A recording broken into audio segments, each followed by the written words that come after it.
it has always been the case in my lifetime that the overarching priority of the United States government and the major Western governments is power, their own power.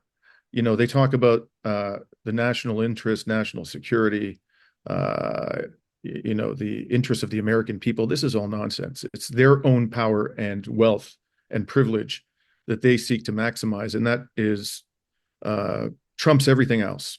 Everything else. This giant U.S. military base, masquerading as a country, is losing its grip on the dominance of West Asia because of the rise of Iran, because of the military capabilities of Hezbollah, the other members of the Axis of Resistance.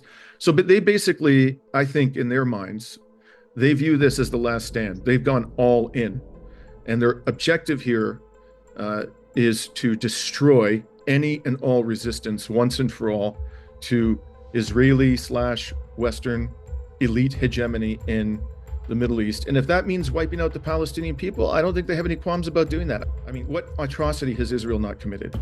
What could Israel do at this point that it has not already done? And still, their support for Israel has not been diminished materially at all. So there is going to have to be another solution to this problem. And the way we're heading is going to end up being a military solution, which means a lot of people are going to die. You're going to deprive all the Palestinian people at a time of genocide, of help from the most important humanitarian organization because 6 or 7 lower level employees were involved in the October 7th attacks? Even if it were true, you'd have to be a psychopath to deprive them at that moment of this essential sustenance for that reason. But there was no evidence. There was absolutely no evidence. At that moment, I went from being a person who has for years advocated for a peaceful solution to this crisis. I even went out and said many times publicly, the Palestinian people have a right to armed resistance, but they shouldn't use it because they'll be destroyed. Israel will inflict vast suffering on them. So they have to do this by peaceful means. I immediately flipped on that day and became a strong proponent of armed resistance. And I've been arguing about that ever since. And I've been saying every opportunity I have, not only do they have a right to armed resistance, but they should use it, and we should do everything we can within the bounds of the law to support that. If we can't give them weapons and money because our governments prohibit that, at a bare minimum, let's give them moral support. Let's give them rhetorical support. Let's defend in public discourse their right to use arms to defend themselves. Forget about the two-state solution. That's gone. I think that's dead as a doornail. I don't think the Palestinian people should accept it. I don't think they would accept it at this stage. I don't think the region is going to accept it. Certainly not the peoples of West Asia. And ultimately, Palestine will rise from these ashes. And I think that's going to happen in my lifetime.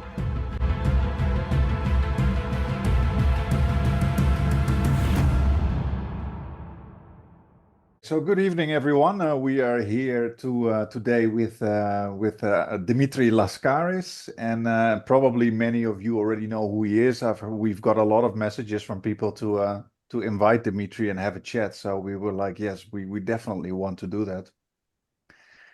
Dimitri, what we usually do is, instead of going through that whole how do you say that, typical kind of introduction, we actually ask our guests to just tell us who you are a bit, and then we just jump into the conversation. Dimitri, can you tell us a bit who you are, what you do, and how come you end up on a little channel like ours?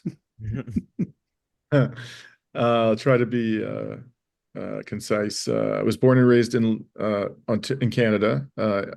Actually, in the city where I currently am, although I don't live here anymore. It's called London, near the U.S. border.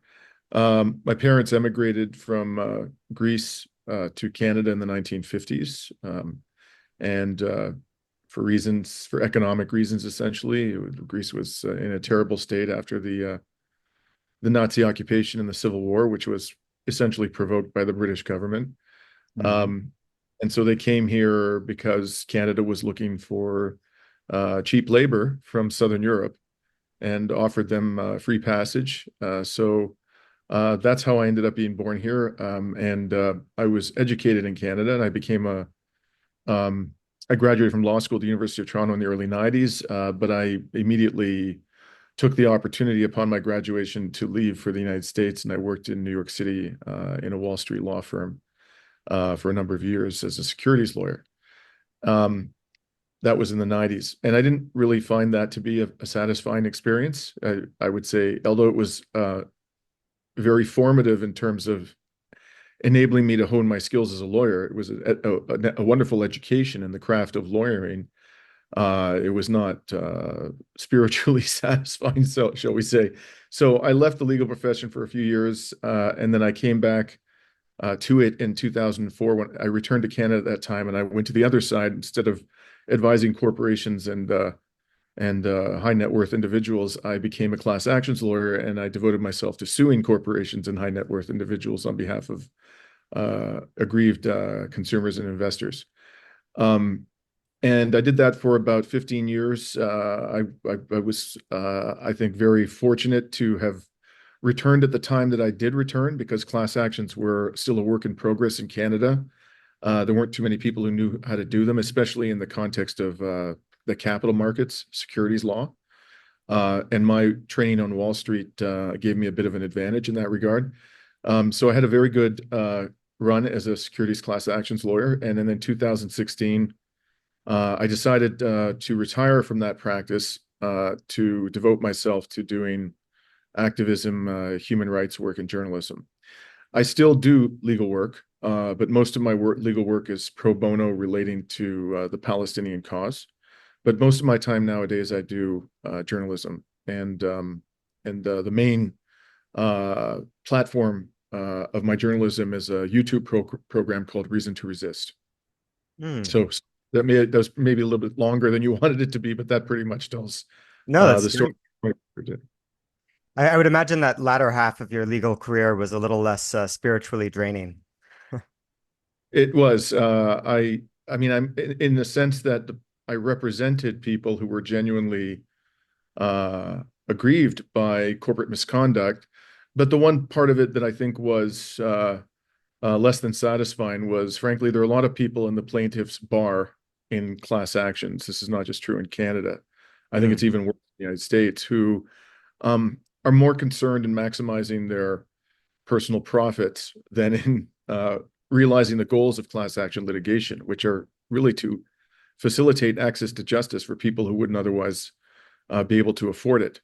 I mean, that's why you have class actions. You aggregate these claims, which are generally quite small, and they can't be pursued individually in an Hmm. economic manner. But when you aggregate them, then the costs of litigation become uh, something that you can bear profitably. Hmm. So there are a lot of people in the plaintiff's bar, frankly, and it's something I've been complaining about for some time, who are far too focused on maximizing their own income rather than uh, benefiting the people we're supposed to be benefiting. And one way this manifests itself is they avoid cases that are challenging. Hmm. You know, they take on the cases, the low-hanging fruit, Yeah. where there are large damages and a clear path to liability. We tried to focus in my firm on doing cases where there was significant risk because the law was undeveloped. Can you tell us about the current case you're working on against the Canadian government on the Palestinian genocide? I'm a former lawyer myself, retired for quite a while now, but in the U.S. at least, a case like that would be inordinately difficult. There are so many legal doctrines that would stop it from proceeding. So I'm wondering, could you tell us a little bit about the case you're bringing against the Canadian government? What your legal theory is, and what you anticipate happening in the case so far. Mhm. There are pretty much two aspects to it. One is a claim under the Genocide Convention. And specifically, we are asserting that the Canadian government has not fulfilled its obligation to prevent genocide under Article 1 of the Convention. And the other is a claim under the Canadian equivalent of the Bill of Rights. It's called the Canadian Charter of Rights and Freedoms. It is similar in many ways to the US Bill of Rights, but there are also significant differences. And two of the rights that it protects are the right to security of the person and right to equality. Hmm. We're claiming that those two rights have been violated. And our clients are Palestinian Canadians uh, who had, prior to the commencement of the genocide, large extended families in Gaza. Together, they've lost dozens of family members in the past year. including in one case multiple immediate family members, and one of them, a fairly elderly gentleman by the name of Hani El-Batnigi, was actually in Gaza on October 7th of last year, and only escaped with great difficulty and was nearly killed by an Israeli airstrike. I think it's safe to say that both of them have been traumatized by the experience of the last year. So the cases under the Canadian version of the Bill of Rights in the U.S., the Charter of Rights and Freedoms, you said, and also the Genocide Convention. So Right. does Canadian law give private citizens who have family members in a place struck by acts that violate the Genocide Convention, does it give them standing to sue? Do you anticipate the government trying to dismiss the case, saying that there's no standing or that it touches on a matter of national security, so it can't go forward? Or are Canadian courts a little more open than U.S. courts to cases that challenge government policy? Well, under the jurisprudence here in Canada, and it was really advanced by a case that I was involved in the initial stages against a Canadian gold mining company called Nevsun. This case went all the way up to the Supreme Court of Canada, and what we alleged in that case was that this Canadian gold mining company, which had one operating mine in Eritrea, was using slave labor there. And we took the position that the prohibition on slavery was a peremptory norm of international law, and that peremptory norms of international law are automatically incorporated into the Canadian common law. And the Supreme Court of Canada went all the way up to the Supreme Court of Canada, essentially agreed. So in this case, we take the position that, of course, the prohibition on genocide is also a peremptory norm of international law, and as such is a principle of Canadian common law. With respect to the issue of standing, I mean, it's certainly the government may do everything, in its power to stop this from proceeding to discovery. I think they're going to probably want to desperately avoid having to produce to us, all non-privileged evidence in their possession and control that's relevant to the claims. So they may take a run at the standing of our clients, but I think they're going to have a very difficult time doing that. It's not, these individuals don't simply have family members in Gaza. They have lost family members in Gaza, immediate family members, and they've tried to bring the survivors to Canada under an atrocious visa program that was established hurriedly by the Canadian government, which it's highly discriminatory when you compare it, for example, to the program they established for Ukrainian refugees, which was by comparison very, very generous, very liberal. It imposes all kinds of onerous constraints, and one of them, of course, is you have to sponsor your family members coming to Canada financially, and one of our clients, Hani, doesn't have the means to do that.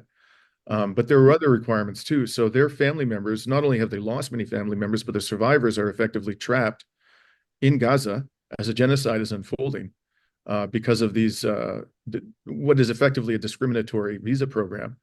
And one of them, as I mentioned, was almost killed by an Israeli airstrike because he was not evacuated expeditiously from Gaza after October 7th. So, hard to see how the government's going to claim they don't have standing. Right, Good. right. Yeah, so I have a question for you related, Dimitri, and it's very related also to my own country. So I come from the Netherlands, you come from Canada, and I always say there is a kind of similarity in the sense that the Netherlands is also considered a very tolerant society, just like Canada. And as a Dutch person, I always say that is just one big fat lie, and probably you would say the same as somebody from Canada. And similarly, the Dutch are heavily involved in U.S. imperialism, just like Canada.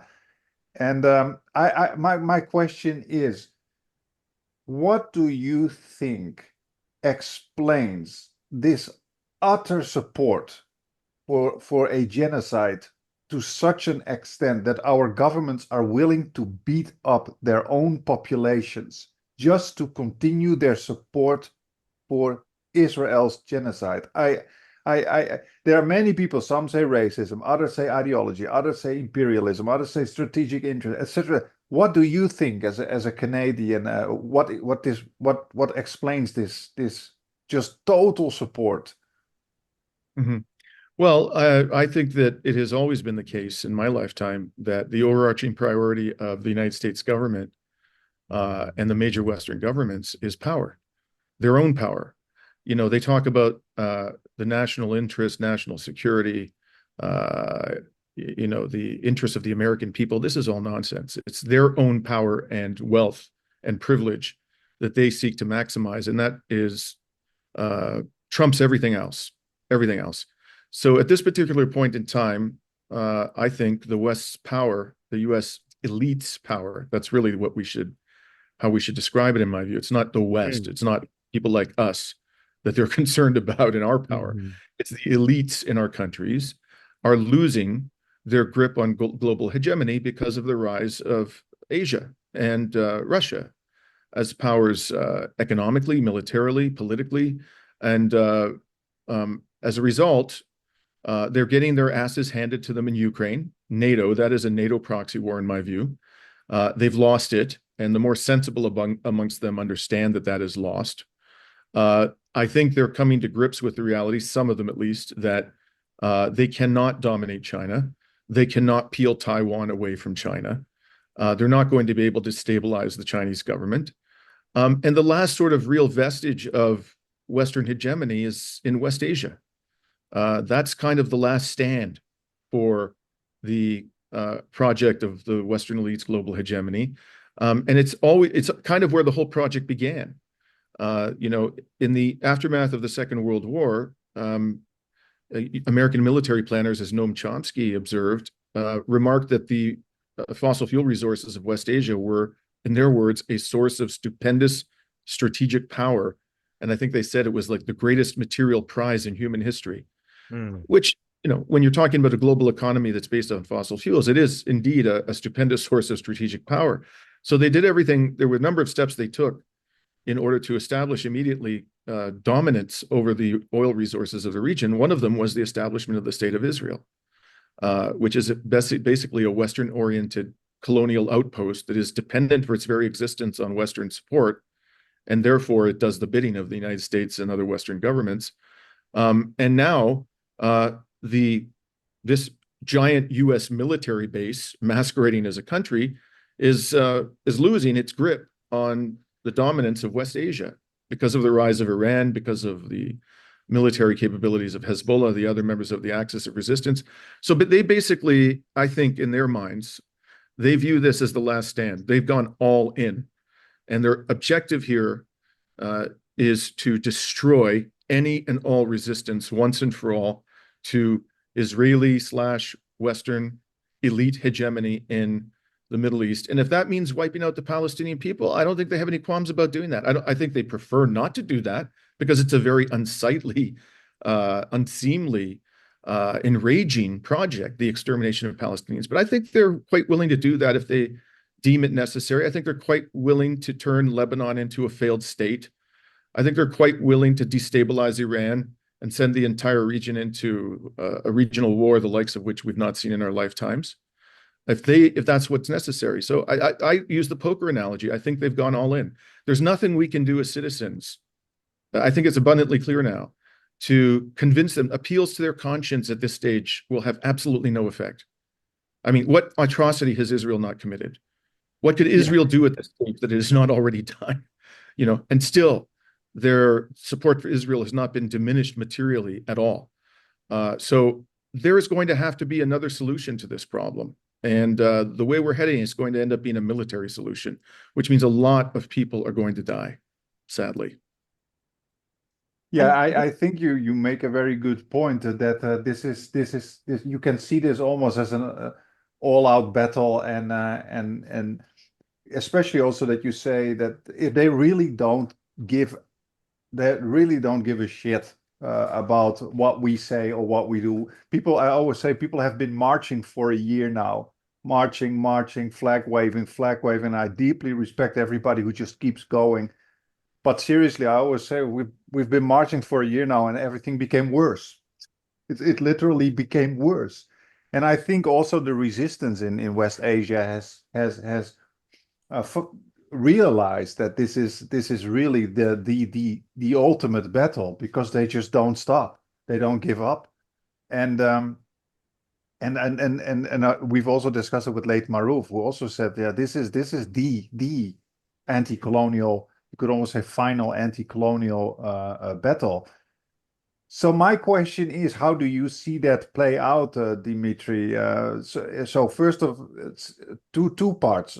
How do you see that play out, considering the resistance within the West? So it seems that we are not able to do anything to make our governments change course. And number two, how do you see that play out in West Asia, the resistance? What is your? It's very difficult to say, of course, but how would you predict that if you see it current, if you look at the current events? Well, I actually wrote a lengthy two-part article. I think it was in November of last year, so it was very shortly after this genocidal rampage began. And the title was America's Unsinkable Aircraft Carrier is Sinking. And I predicted at that time that Israel was heading towards a strategic, decisive defeat because number one, it no longer has the power militarily to crush its enemies. Iran's air defense systems, its missile capabilities, the combat capability of Hezbollah, the determination of Hamas, the tunnel systems they've established, the preparations that they've made since the 2006 war in South Lebanon for the decisive battle. I mean, if you've been to the region, it's very, very difficult terrain for any invading army to operate in, and they've taken the time to prepare for this. And so what we're seeing unfold every day is Israel's military vulnerability is being increasingly exposed. They even hit Netanyahu's house, for God's sakes. The bedroom window of his coastal villa was struck by a Hezbollah drone. And this is after they committed all of these so-called decapitation strikes and said that, Hezbollah was reeling. Excuse me. So gradually it's dawning on the Israeli population, the Jewish Israeli population, that they're not safe and they're leaving. And the departure, I mean, there are estimates, credible estimates, that the number of Israeli Jews who have left Israel, and it's unclear how many of them have done so permanently and how many of them would be willing to come back, but it's in the range of 1 million people. And I could tell you, from having spent a lot of time in the Mediterranean region over the past year, and for many years, I've never seen so many Israeli expats in places like Cyprus, the south of Greece, Spain. They're literally fleeing the country. And as the Israeli military, as its weakness, its vulnerability is increasingly exposed, I think ultimately what's going to happen is Israel is going to lose that demographic war that they have been so anxious about for decades and talking about for decades. Eventually, the population of Israeli Jews, I think, is going to be so small in relation to the indigenous Palestinian population that it'll no longer be possible as a practical matter for them to dominate and suppress that population.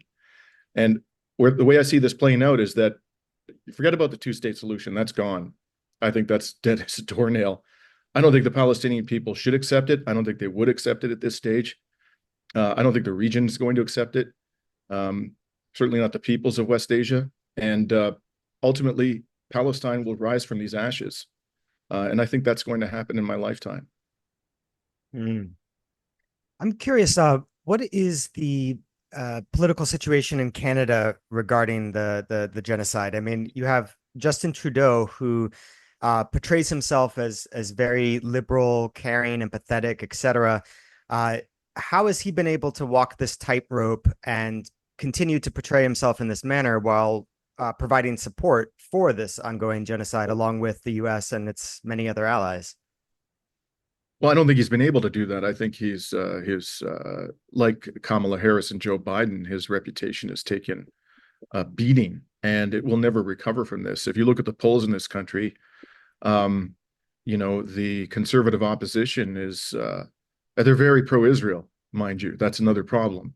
But the conservative opposition is on the verge of a historic victory, a landslide victory, the likes of which we haven't seen in a long time in this country. And a large part of the reason for that is that the traditional base of Justin Trudeau is absolutely disgusted by what it has witnessed. Nobody believes in this country anymore, except the most hardcore members of the Liberal Party, that the Trudeau government actually cares about Palestinian lives. You know, we coined the phrase in this country, genocide Justin. And this, when Justin Trudeau shows his face in public, routinely, he is confronted by people in the streets who call him just that, genocide Justin. So he's tried to do what the Biden administration did and Blinken and so forth and say, oh, yes, we want a ceasefire. And it's so terrible what's happening to the Palestinians. We need to increase the level of humanitarian aid. But he's done absolutely nothing of a concrete nature to pressure Israel into doing any of those things. No sanctions. They sanctioned Russia as the Netherlands did, Britain did, you know, severely and immediately when they intervened militarily in Ukraine. They have imposed no sanctions, none, on any Israeli military political figure, not even Smotrich, not even Ben Gvir, for God's sakes. You're not going to sanction those two characters? And you're going to tell us you care about the Palestinian people? They continue to send weapons to Israel. They continue to buy weapons from Israel's military contractors. They know that there are Canadians fighting in Gaza, Israeli Canadians.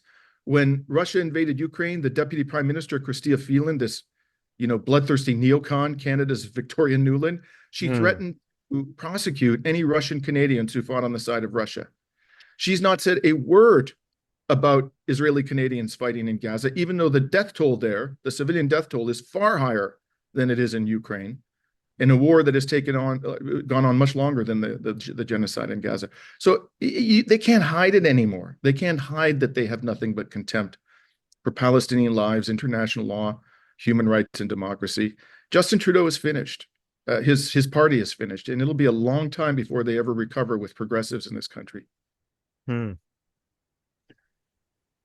Go ahead, Peter. You wanted to ask something else? Yeah, I was just going to follow up on that. It sounds like a reflection of what just happened in the U.S. with the Democrats getting something like 10 million fewer votes this election, and a huge proportion of that can only be explained by normal Democratic voters or people who would have otherwise voted for Harris being completely disgusted by the Biden-Harris administration's policy vis-a-vis the genocide and just stayed at home. I even have friends that are very politically active who just couldn't bring themselves to vote. They were so disgusted that they just stayed at home.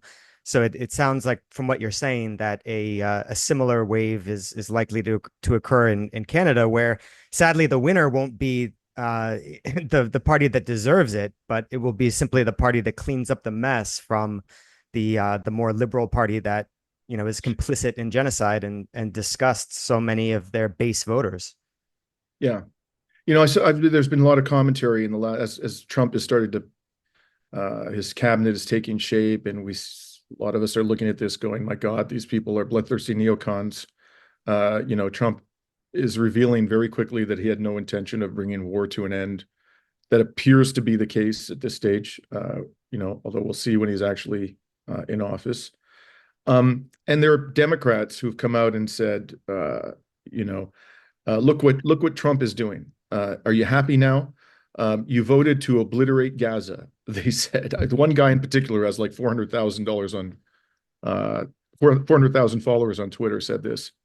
No, we didn't vote to obliterate Gaza. We voted against the person who has obliterated Gaza. And just as a matter of conscience, whoever may be waiting in the wings, what's worse than genocide? You know, at least with the Republicans and the conservatives who are likely to win here, they're not going to make any bones about where they stand. They're not going to sit there and bullshit us about wanting a ceasefire. So at least we're going to know what we're dealing with and not have to have these endless debates about whether they really care or they don't care. It'll be quite clear that they don't care. I'd rather have, you know, the mask torn off. If I'm going to deal with genocidal psychopaths, I'd rather have the mask torn off than have somebody who's adept at deceiving the public. Yeah, that is actually what we have in the Netherlands right now. We have a guy in power called Geert Wilders, and he's a extreme right-wing Zionist guy who even sits in front of Israeli flags and all that kind of stuff. And he doesn't even try. Like liberals, or in our case, we would have the Labour Party, for example. They would act as if they care, but he doesn't even care. He just calls Muslims and Palestinians terrorists and uncivilized savages, and that's it. And whatever you say, he just doesn't care, and that is that is exactly what is. How can you say that? That is what is coming to all over the West. I mean, everybody has seen the hypocrisy of liberals, and there's no real left in most Western countries. So it becomes even more right wing before many people in the West start to realize, oh, wait a minute, maybe we should start become more leftist. But I wanted to ask you, Dimitri, related to this. What effect did it have on you, seeing this total support of the West for a genocide? I think many of us already saw the West for kind of what it is. I mean, Iraq war, Vietnam war. But I must admit, even I, who was already pessimistic, even I have been shocked and surprised at what I'm seeing. A year-long support by pretty much all of our governments, all of our politicians. In your case, as a Canadian, what effect did it have on you? Did you expect this, or did this also, like in my case, opened your eyes to the true face of the West that is even uglier than I thought before? I had exactly your reaction, and I can pinpoint the very moment when it was like a revelation for me. I thought I had understood the depth of their depravity, and the moment was, I got up early in the morning on January 26th to listen to the chief judge of the International Court of Justice deliver the court's decision. Got up at 4 a.m, and although there were some respects in which I didn't particularly like the decision, at the end of the day, they did rule that it was plausible that Israel was committing genocide. And what most impressed me was that every Western judge concurred in that outcome.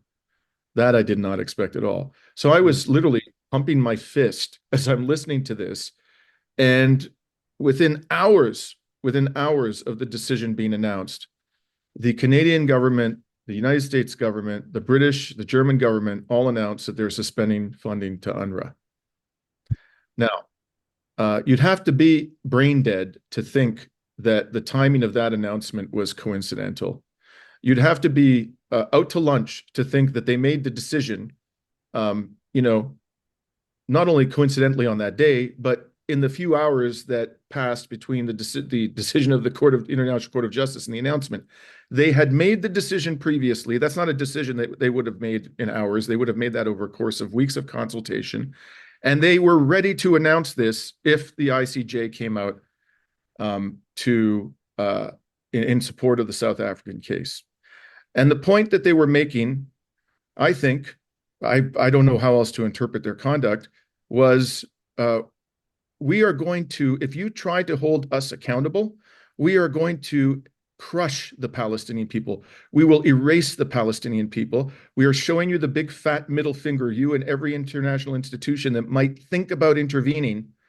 And beware, if you push this any further, it's going to get worse for you all. That was the message. I was absolutely gobsmacked. And what was the basis of this? The party that was perpetrating the genocide said that a tiny number of lower level employees of UNRWA, with no evidence, no supporting evidence, had been involved in the October 7th attacks. Even if it was true, you're going to deprive all the Palestinian people at a time of genocide, of help from the most important humanitarian organization because 6 or 7 lower level employees were involved in the October 7th attacks. Even if it were true, you'd have to be a psychopath to deprive them at that moment of this essential sustenance for that reason. But there was no evidence. There was absolutely no evidence. At that moment, I went from being a person who has for years advocated for a peaceful solution to this crisis. I even went out and said many times publicly, the Palestinian people have a right to armed resistance, but they shouldn't use it because they'll be destroyed. Israel will inflict vast suffering on them. So they have to do this by peaceful means. I immediately flipped on that day and became a strong proponent of armed resistance.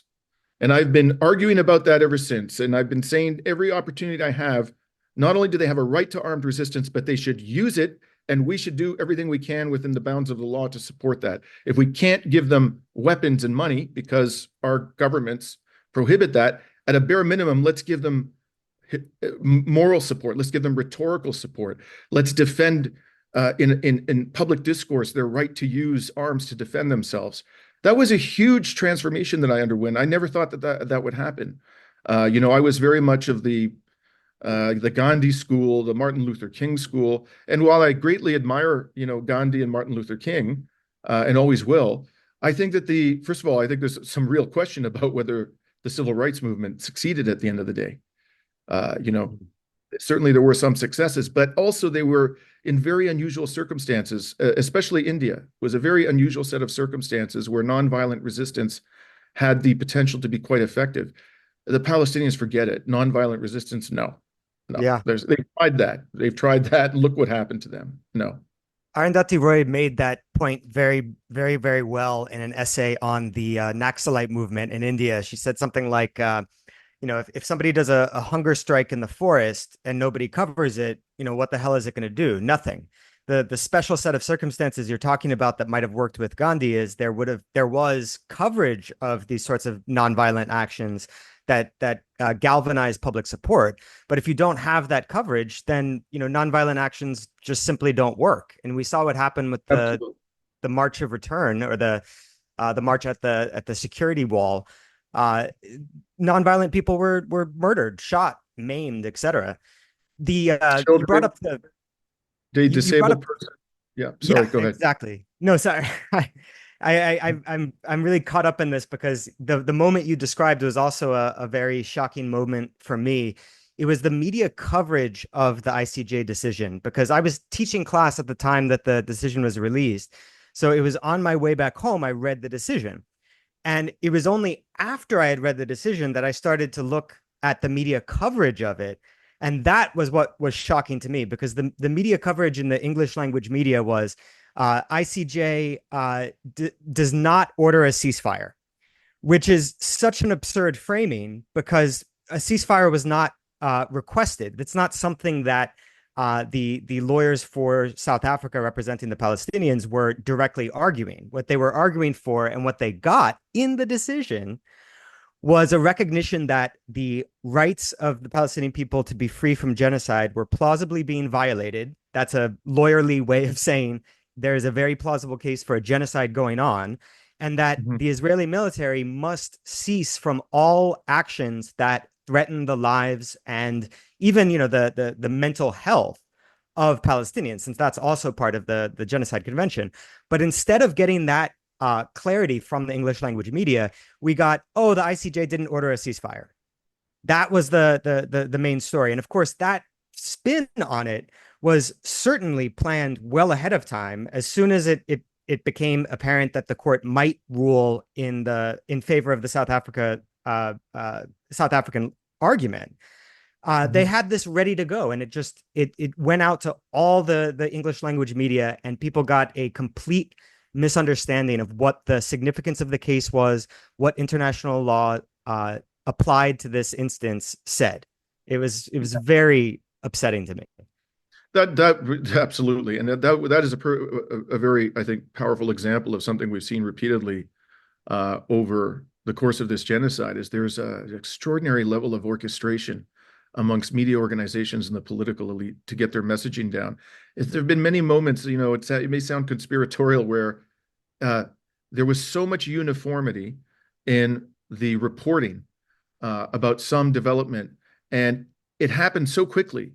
The uniformity materialized so quickly after the event that you looked at it and you go, my God, somebody must be orchestrating all of this. Like there's somebody literally on high is ordering. I think the orders are coming from Washington, and they're filtering down into the major media organizations, and they snap to attention, and whatever Washington wants them to say in consultation with their genocidal partners in Israel, they just repeat it, and they'll repeat it over and over again, no matter how overwhelming the evidence is to the contrary. I've lost the little respect that I had for the media, that's also gone down the toilet.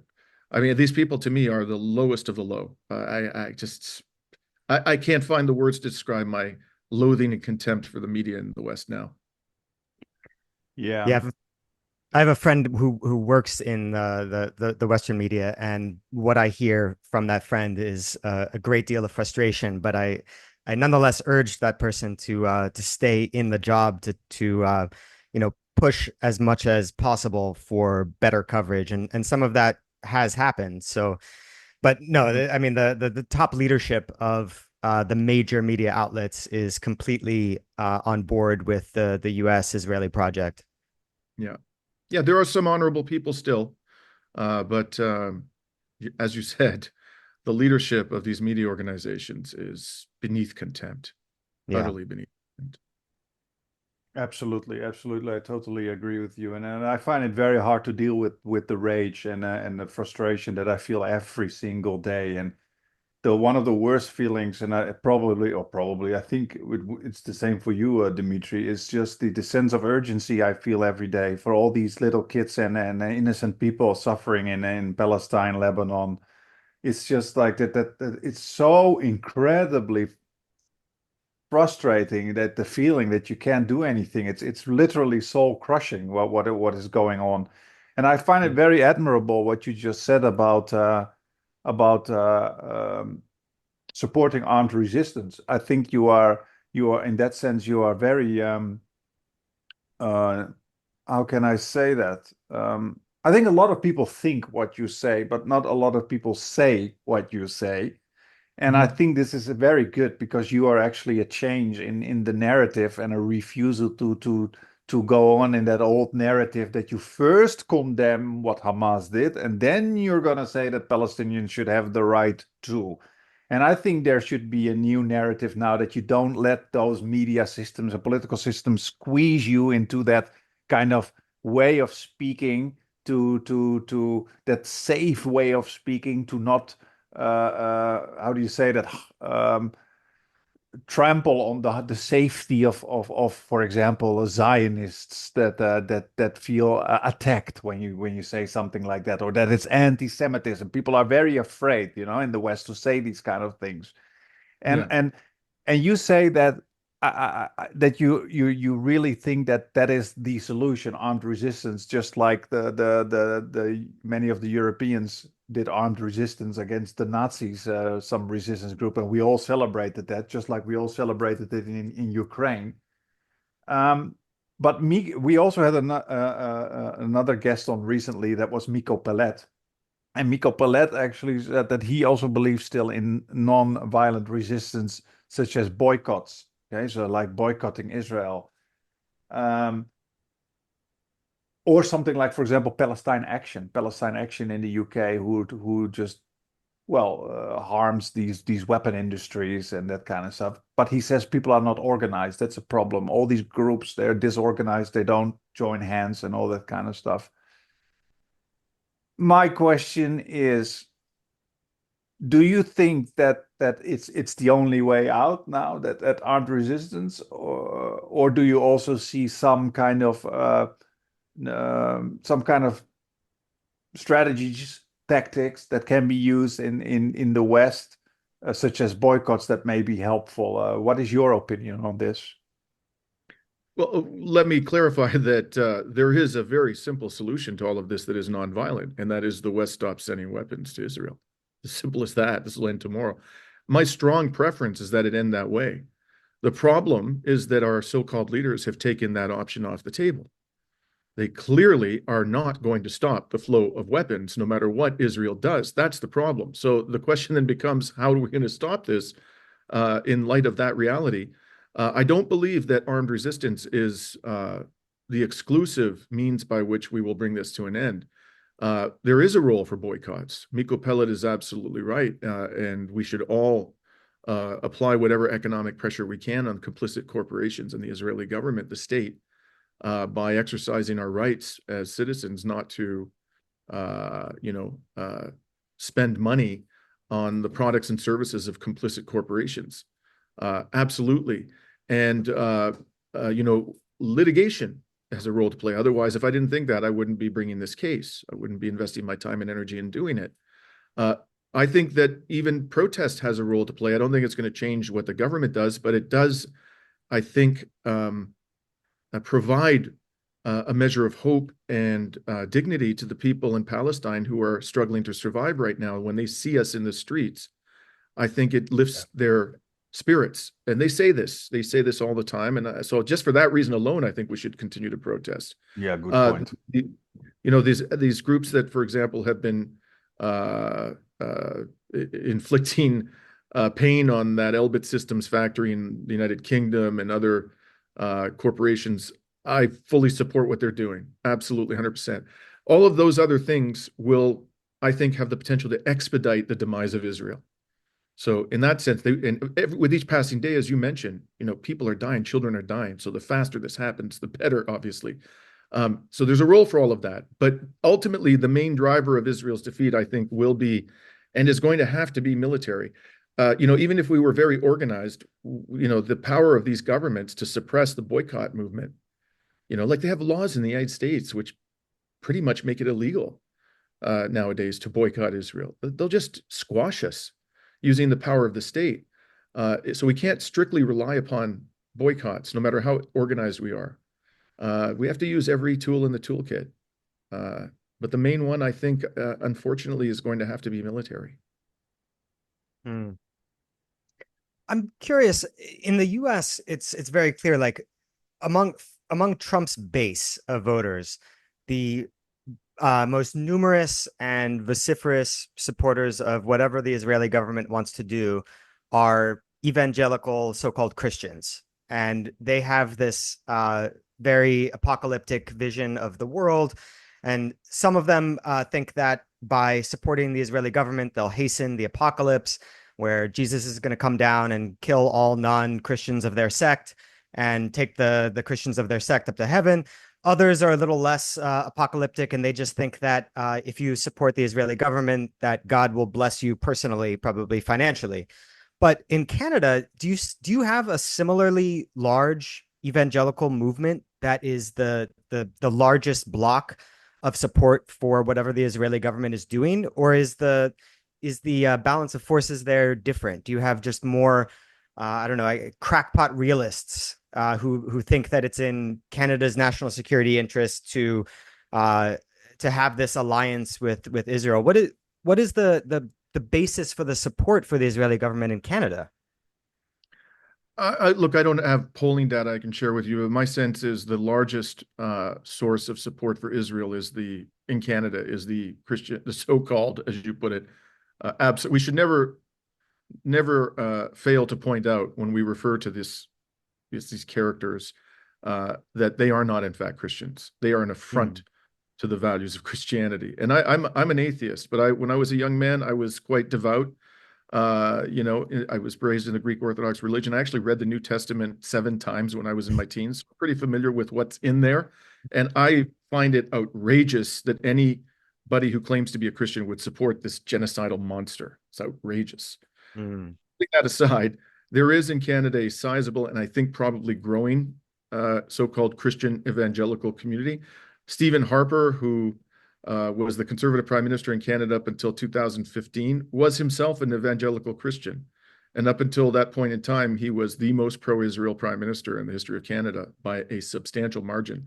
And this character who's probably going to replace Trudeau, the current Conservative Party leader, his name is Pierre Poilievre, is arguably even more fanatical in his Christian evangelical beliefs than Stephen Harper was. So I think that's probably the largest source of support for Israel in this country. There are people who are just, bloodthirsty neocons who see Israel as, the West's rabid dog, the ones who do, the entity that does the dirty work for the Western elites in West Asia.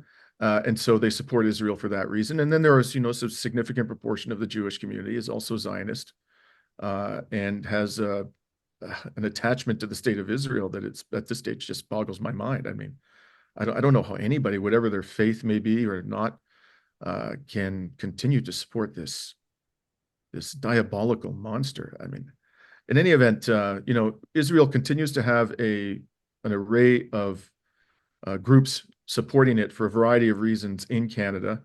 But overall, the level of support for Israel, as I think is happening throughout the West, is declining rapidly in this country. So I think we are almost at the hour now, Dimitri. So I would like to ask you one last question that is a bit more personal. So I've noticed I've been following you for quite a while, always enjoying your shows. I just recently saw your interview with Mick Wallace, also very, very good stuff. So I'm going to shift gears here a little bit. For example, I'm half Dutch, half Algerian. My Algerian family fought the French during the Liberation War in Algeria. My Dutch grandfather actually was a communist and fought the Nazis during the Second World War. So I already come from quite a radical family in that sense, you could say. So you have impeccable anti-imperial credentials. Yeah, absolutely. And I remember my mom actually telling me that when he was young, my grandfather, he would literally, no kidding, he would literally take a box to the town square and stand on the box to rile against capitalists and that kind of stuff. And the funny thing is, and my mother said, you are actually doing the same, but you're doing it on the online town square. And I was like, hey, that's a nice analogy. So in your case, Dimitri, I'm also curious, did your personal background of the experience of your parents in Greece, but also as immigrants to Canada, did that play a role why you became so focused on social justice and anti-imperialism? I'm very interested in that. First of all, just let me point out that I don't think you probably would know this, but my wife is Algerian. She was born and raised in France, and we met in New York City when I was practicing there. But she has talked to me a lot about what her parents experienced. They left Algeria during the War of Independence. Well, I look every day in the mirror, Dimitri, so I'm sure you have very attractive children. I do, but that's entirely because of their mother. Thank God they don't look like me. So in any case, my background absolutely does affect me. It's kind of weird because I don't have, somebody, a communist, for example, an immediate member of my family, who schooled me, who mentored me. What I did have was a family of poor immigrants. My parents, when they came to Canada, they didn't have a day of high school education. They didn't speak a word of English. There was actually a significant degree of bigotry in Canada when I was born in the 60s towards people from Southern Europe, not just Greeks, but also the Italian community, Portuguese community. And I was oftentimes, abused racially when I was a kid. My father had to come to the primary school where I was at, which is named after a genocidal racist prime minister of Canada, Sir John A. Macdonald. And he had to protect me from people in the schoolyard, because of the racist bullying. I never forgot, it sounds cliche, but I never forgot where I came from, no matter what. And when I went to Wall Street, I remember feeling very much like I just didn't belong there. I knew from the moment I walked in, everybody had a Roman numeral after their name. They all went to Ivy League schools. They all had gone to prep schools. Their parents 95% of these people came from extraordinarily wealthy background. And I just knew that I wasn't going to last there because that's not who I am. I have very humble origins, and I've never forgotten that. My parents were conservative, however. This is the oddity of my upbringing. They were raised in a very, it certainly wasn't a fascist environment or anything like that, but it was quite a conservative family. And in fact, in the Civil War that broke out between the communists and a motley collection of monarchists and Nazi collaborators and Republicans after the Second World War, my grandfather and his brother fought on the side of the right, not the left. And in fact, my grandfather's brother was killed by a communist guerrilla, something which was very caused people in my family, the older generation, to have a lot of antipathy towards communists. So it took me a while to get that out of my system. But I never was comfortable with the elite. And by the time really the turning point for me personally was in 2006, when a very good friend of mine who's a leftist urged me to read Manufacturing Consent.